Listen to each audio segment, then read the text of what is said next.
Our world is full of injustice. Injustice is the lack of and opposition to justice in reference to a particular event or act as a larger status quo. The term injustice is usually expressed when people are abused, neglected, misused, or unjustly convicted by a legal system.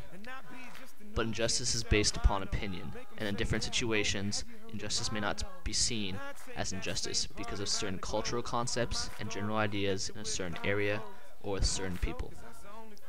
Injustice is something that should be wiped off the face of the earth, because when people experience injustice, it defines them somehow in their life, and nobody should have a life defined by injustice.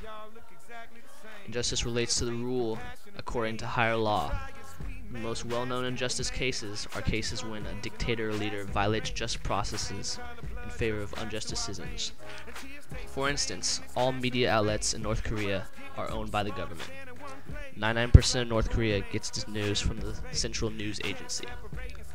The media dedicates itself to political propaganda and making false claims about the Western world and South Korea. Korean citizens can only use government-issued radios and televisions that can only receive government program channels. This censorship violates the North Koreans' personal freedom. They do not have the ability to get correct factual current events, and their personal freedom has been violated because they have no control over what they are allowed to think. The North Korean citizens are essentially being brainwashed by their government. Justice is rule according to higher law. No written law may be enforced by a government unless it conforms with certain unwritten universal principles of fairness, morality, and justice.